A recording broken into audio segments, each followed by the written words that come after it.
Julia Vignali, l'animatrice au sourire éclatant et à l'image parfaite, est devenue l'incarnation du rêve pour des milliers de téléspectateurs. Mais derrière cette façade de femme épanouie et accomplie se cache une histoire bien plus complexe et poignante. Une réalité marquée par la souffrance, la manipulation émotionnelle et un combat intérieur qu'elle n'avait jamais partagé. Aujourd'hui, Julia brise enfin le silence, révélant son passé et le poids qu'elle a porté en silence pendant des années. Un dévoilement bouleversant qui remet en question l'image de la perfection qu'elle projetait. Découvrez le parcours de cette femme qui a décidé de se libérer des chaînes invisibles qui l'entravaient. Un témoignage de résilience, d'espoir et de guérison qui pourrait changer votre perception du courage. Abonnez-vous à notre chaîne, visionnez la vidéo complète et laissez-vous inspirer par l'histoire de Julia. Le masque de la perfection, Julia Vignali, l'animatrice qui fait rêver des milliers de téléspectateurs chaque semaine, incarne à elle seule l'image d'une femme épanouie, accomplie et sans faille. Son sourire lumineux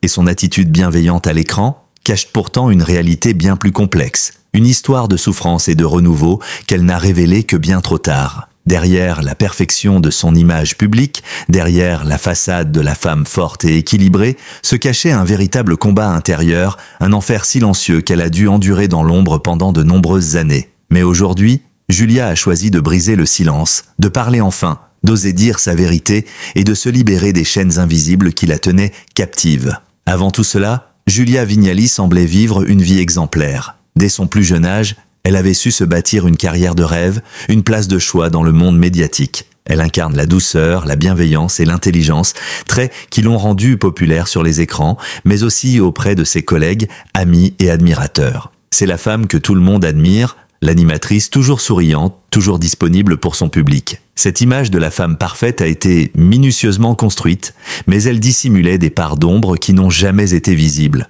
Un masque soigneusement entretenu qui a commencé à se fissurer après des années de souffrance silencieuse. Julia, à cette époque, était une femme comme tant d'autres, qui s'efforçait de concilier sa vie professionnelle brillante avec sa quête de bonheur personnel. Mais ce qu'elle n'avait pas anticipé, c'était l'ampleur du sacrifice qu'impliquait cette quête d'amour. En réalité, l'amour qu'elle cherchait était souvent teinté d'illusions et de déceptions. Lorsqu'elle rencontre celui qui allait devenir son mari, elle croit avoir trouvé ce qu'elle attendait depuis toujours, une relation épanouie, solide, un homme avec lequel elle pourrait partager ses rêves, ses espoirs, sa vie. Il entre dans sa vie comme un prince charmant, cultivé, séduisant et attentionné. Les premières années de leur relation sont idéalisées, presque comme dans un conte de fées. Son mari semble être l'homme parfait, un homme qu'elle pensait être celui avec qui elle finirait sa vie. Ensemble, ils ont l'air de former le couple parfait, celui que l'on envie, celui que l'on admire. Le mariage, célébré en toute intimité, est entouré d'une aura de bonheur affichée. Il n'y a que des sourires, des photographies et des témoignages de bonheur. Pourtant, dès les premières années de leur union, des fissures commencent à apparaître. Des petites choses, au début, presque invisibles à l'œil nu. Des remarques piquants, des silences lourds, des attitudes qui laissent place au doute. Des détails qui, pris individuellement, paraissent insignifiants, mais qui, dans l'ensemble, dépeignent un tableau plus sombre.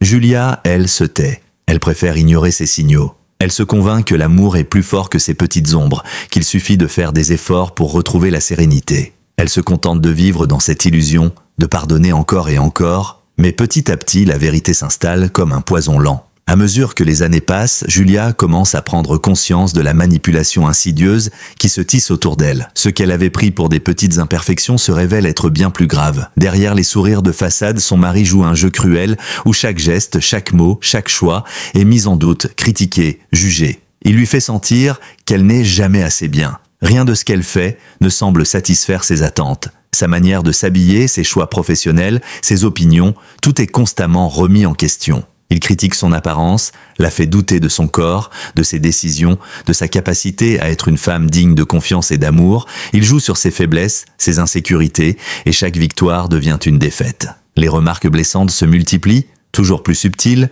toujours plus dévastatrices. La violence qu'elle subit n'est pas physique, elle est psychologique, émotionnelle. C'est une violence invisible, celle qui déchire lentement son estime de soi. Chaque remarque devient une épine, chaque silence un abîme. Elle se sent de plus en plus isolée, perdue, à tel point qu'elle ne sait plus qui elle est. La femme forte et sereine qu'elle présentait au public devient une ombre, une coquille vide, une femme prise dans un étau, incapable de sortir d'une relation qui ne lui apporte plus que douleur et angoisse. À l'extérieur, personne ne soupçonne rien. Julia continue à briller sur les plateaux de télévision. Elle incarne la réussite, la douceur, la gentillesse, le professionnalisme. Mais derrière les caméras, à l'abri des regards, elle se meurt à petit feu. Elle cache sa souffrance. Elle ne parle à personne de ses tourments, de ses angoisses. Comment aurait-elle pu, après tout? Comment expliquer que derrière cette image de femme parfaite, il y a une femme brisée, égarée en quête de réconfort? Elle s'efforce de maintenir cette façade de bonheur, de perfection, de mariage idéal. Mais dans le silence de la nuit, elle se retrouve seule avec ses pensées, seule avec ses douleurs, et elle pleure. Elle pleure souvent, mais personne ne le sait. Seule, la tête contre le lavabo, elle se demande comment elle a pu en arriver là. Elle se perd dans ses pleurs, dans ses doutes, dans son incapacité à fuir cette prison invisible. Mais malgré tout, elle ne baisse pas les bras. Pour elle, pour son enfant, pour la femme qu'elle était avant d'être piégée dans ce mariage toxique, elle tient encore bon. Elle continue de sourire, de travailler, de briller. Mais au fond, elle se sent mourir à petit feu.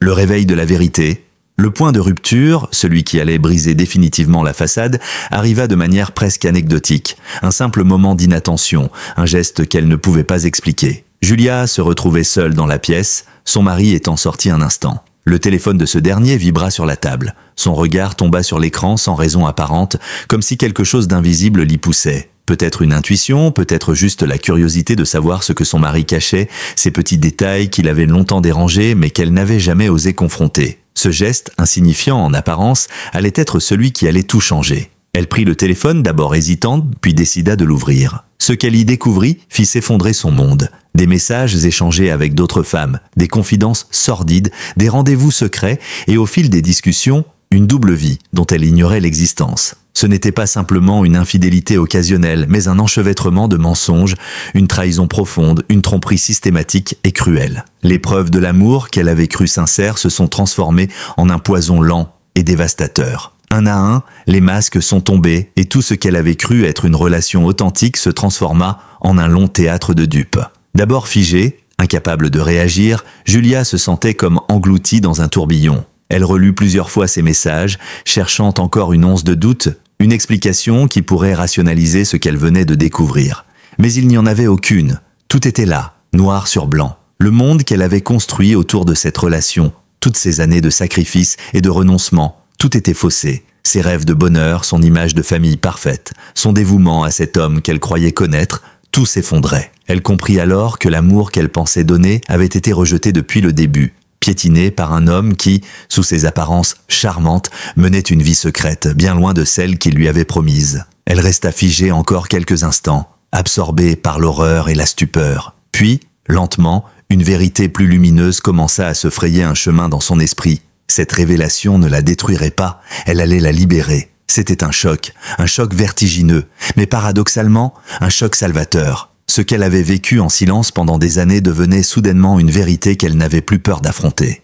La peur de l'inconnu, la honte, la culpabilité, tout cela commençait à se dissiper. Julia savait qu'elle ne pouvait plus se taire, qu'elle ne pouvait plus protéger l'image d'un homme qui, en réalité, l'avait détruite, encore et encore, depuis des années. Il lui fallait un acte fort, celui qui marquerait la fin de cette mascarade. Elle prit une décision qu'elle n'avait jamais cru possible, entamer une procédure de divorce. C'était un pas difficile mais nécessaire. Elle n'avait plus rien à perdre, plus de façades à maintenir. Elle était prête à affronter la vérité et à montrer au monde ce qu'elle avait vécu en silence. Ce n'était pas un acte de vengeance, ni de colère aveugle, non, c'était un acte de survie. Julia savait désormais que son bonheur ne dépendait plus de l'homme qu'elle avait épousé. Elle était prête à reconstruire sa vie, à faire face à cette réalité avec courage, même si le chemin devant elle serait semé d'embûches. Elle se sentait vulnérable, mais cette vulnérabilité, elle allait l'accepter. Elle allait s'accepter telle qu'elle était, humaine, imparfaite, mais pleine de ressources. Elle se tourna alors vers des professionnels pour l'aider dans cette épreuve, entamant une thérapie pour traiter les blessures invisibles qu'elle portait. Elle comprit que ce processus de reconstruction ne serait pas linéaire. Il y aurait des doutes, des moments de découragement, des rechutes. Mais au fur et à mesure, elle se sentait plus forte. Elle allait enfin pouvoir s'exprimer, parler de ce qu'elle avait vécu. Elle commença par ses proches, ceux qui l'avaient de soutenu sans jamais juger. Puis elle se tourna vers ses collègues et enfin vers le public. Ce n'était pas pour faire du bruit, ce n'était pas pour susciter le scandale. C'était pour se libérer, pour retrouver une forme de paix intérieure. Parce qu'elle savait que ce n'était qu'en acceptant de parler que les autres, ceux qui avaient vécu des situations similaires, pourraient aussi trouver le courage de se libérer. Julia voulait aider. Elle voulait qu'elle sache que ce qu'elle vivait n'était pas normal, que la manipulation émotionnelle, la violence psychologique n'était jamais acceptable, même sous les cieux d'un mariage parfait. En parlant, Julia redécouvrit sa voix. Elle écrivit, elle participa à des émissions où elle témoignait de son histoire. Chaque mot qu'elle prononçait, chaque phrase qu'elle écrivait était une nouvelle pierre posée sur le chemin de sa guérison. Mais ce n'était pas facile. Les répercussions de ces révélations étaient énormes. Le public, d'abord surpris, ne savait pas comment réagir. Puis vint la vague de soutien. Les messages affluèrent, des témoignages de femmes qui, comme elle, avaient été piégées dans des relations destructrices. Julia ne se sentait plus seule. Chaque message était une petite victoire. Elle savait que cette parole, si longtemps tue, devenait une force, une arme contre la violence silencieuse. Elle n'était plus la victime. Elle était une guerrière, une femme qui avait survécu et qui, désormais, voulait utiliser son histoire pour faire le bien. Elle devint un symbole de la résilience, de la force retrouvée après la tempête. Ce n'était plus la femme parfaite du petit écran. C'était Julia, une femme réelle avec ses cicatrices et ses blessures, mais plus forte que jamais. La force de la résilience. À partir de ce moment où elle a brisé le silence, Julia Vignali n'a pas seulement changé sa vie. Elle a ouvert une porte vers la guérison non seulement pour elle-même, mais pour toutes les femmes qui, comme elle, avaient longtemps porté leur souffrance en silence. En choisissant de parler, Julia n'a pas seulement dénoncé un homme, elle a fait tomber un système, celui du silence et de la honte, qui souvent entoure les violences émotionnelles et psychologiques dans les relations. Ce qu'elle a révélé n'était pas qu'une histoire personnelle, mais un appel à la solidarité et à l'empathie, une invitation à rompre le silence qui engloutit tant de vies. Les mois qui ont suivi sa décision de se libérer ont été remplis d'une nouvelle lumière. Si la reconstruction était longue, parsemée de doutes et de moments de fragilité, elle apportait aussi des instants de vérité et de sérénité qu'elle n'avait jamais connus. Julia s'est d'abord concentrée sur elle-même. Elle a appris à se redécouvrir, à retrouver son propre souffle après des années de survie. Elle n'était plus la Julia Vignali que tout le monde voyait à la télévision. Elle était devenue une femme nouvelle, une femme qui, enfin, acceptait d'être vulnérable et de s'affranchir du poids des attentes. Ce processus de guérison était loin d'être simple. Certains jours, elle se sentait comme si son corps ne parvenait pas à se détacher de l'emprise du passé. Les souvenirs, les émotions, les ombres de son ancienne vie revenaient à la surface comme des vagues puissantes, l'envahissant parfois. Mais chaque jour, elle avançait. Elle apprenait à vivre avec ses cicatrices invisibles et à comprendre que ce qu'elle avait traversé, bien que douloureux, ne définissait plus qui elle était. Ses proches, ses amis, ses collègues et surtout son fils ont été les témoins privilégiés de sa transformation. Ses proches parlaient d'une véritable métamorphose.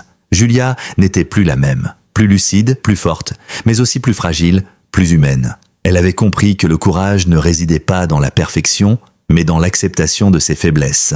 Elle était devenue cette femme qui osait être réelle, qui n'avait plus peur de montrer ses larmes, ses fragilités. L'image qu'elle renvoyait à travers les plateaux de télévision n'était plus celle de la femme parfaite et impassible, mais celle d'une personne qui, après avoir été brisée, choisit de se relever et d'avancer. Elle parlait peu de son drame personnel, mais quand elle le faisait, c'était toujours avec une pudeur déconcertante, loin du pathos ou de la victimisation. Julia a compris que ce n'était pas dans les larmes qu'elle pouvait trouver la force, mais dans la vérité. Elle n'était pas une victime, elle était une survivante, et cette vérité, elle la portait comme une armure. Ces témoignages ont résonné dans le cœur de nombreuses personnes, touchant des femmes de tous horizons qui, comme elle, se sentaient perdues dans une relation toxique ou manipulatrice, mais qui n'avaient pas encore trouvé la force d'en sortir. Elle est devenue cette voix courageuse qui, sans jugement, a tendu la main à celles qui avaient peur de se faire entendre. Le chemin qu'elle a parcouru après sa libération a permis à Julia de redécouvrir une autre dimension d'elle-même. Elle s'est lancée dans des engagements forts, en particulier pour des causes qui lui tenaient à cœur. La violence psychologique, les abus dans le couple, les manipulations affectives et les femmes qui vivent dans l'ombre ont trouvé en elle une alliée. Julia s'est investie dans des associations, a organisé des campagnes de sensibilisation, a participé à des conférences et à des documentaires, faisant entendre sa voix pour celles qui n'avaient pas encore la force de parler. Elle est devenue un porte-parole de l'espoir et de la résilience. Julia a compris que son propre combat pouvait en inspirer d'autres. Elle n'avait plus peur d'affronter son passé. Elle avait accepté que chaque bataille perdue dans sa vie l'avait préparée à cette guerre bien plus grande, celle pour l'émancipation des femmes, pour la fin des abus invisibles, pour un monde où la souffrance n'aurait plus sa place dans le silence. Ses apparitions à la télévision, autrefois marquées par une légèreté superficielle, sont désormais empreintes d'une profondeur nouvelle. Julia ne se contente plus de poser des questions et de sourire. Elle écoute, elle interroge avec une attention particulière, elle s'investit d'une manière plus intime. comme si chaque question qu'elle posait était une manière de sonder l'âme des autres, de comprendre leur douleur. En parlant de ses propres épreuves, Julia a appris à se libérer du poids de la culpabilité et du regret. Elle a cessé de se reprocher ce qu'elle n'avait pas vu plus tôt, ce qu'elle n'avait pas voulu voir. Elle a cessé de s'accuser d'avoir cru en l'impossible, d'avoir sacrifié sa propre paix pour maintenir une illusion. Aujourd'hui, Julia a compris que tout cela faisait partie de son chemin de guérison. Chaque erreur de jugement, chaque déception l'a amenée à l'endroit où elle se trouve aujourd'hui. Et elle n'a aucun regret. Les messages qu'elle reçoit, les témoignages de femmes qui lui écrivent pour la remercier d'avoir eu le courage de parler, sont devenus sa plus grande force. Chaque message est une reconnaissance de sa lutte, mais aussi un écho à un monde plus vaste, celui de milliers de femmes brisées, de vies marquées par la honte et la peur. À travers elles, ces femmes retrouvent une voix, une part de leur propre histoire. Julia ne cesse de le répéter. Son histoire est celle de nombreuses autres. Elle n'est pas unique dans sa souffrance, mais elle est unique dans sa résilience, dans sa capacité à transformer cette souffrance en une lumière qui éclaire la vie d'autres femmes. Aujourd'hui, Julia Vignali ne se cache plus. Elle est celle qui ose être vulnérable, celle qui a choisi de parler pour libérer sa propre souffrance et aider d'autres à sortir de l'ombre. Elle n'est plus l'animatrice parfaite que tout le monde admirait à travers l'écran.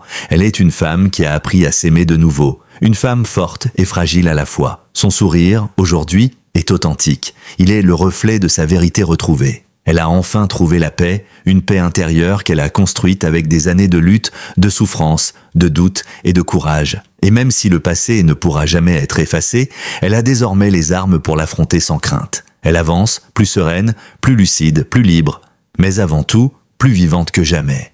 Ce que nous retiendrons de cette histoire, ce n'est pas le chemin difficile qu'elle a emprunté, mais la force incroyable qu'elle a puisée dans cette épreuve. Julia incarne aujourd'hui bien plus qu'un simple exemple de résilience. Elle est le symbole d'une génération de femmes qui refusent de se taire, qui choisit de se libérer du poids du silence, qui osent parler pour briser les chaînes invisibles qui les maintiennent captives. Et c'est en cela que réside sa véritable force. Son courage de se relever, de témoigner et de transformer sa souffrance en lumière. Merci d'avoir pris le temps de regarder cette vidéo jusqu'à la fin. Si vous avez été touché par l'histoire de Julia Vignali, n'oubliez pas de vous abonner à notre chaîne pour ne rien manquer de nos prochains témoignages inspirants. Partagez vos pensées et vos commentaires ci-dessous, nous adorons vous lire et échanger avec vous. Et surtout, restez connectés pour découvrir nos prochaines vidéos qui vous apporteront toujours plus de contenu captivant et enrichissant. À très bientôt.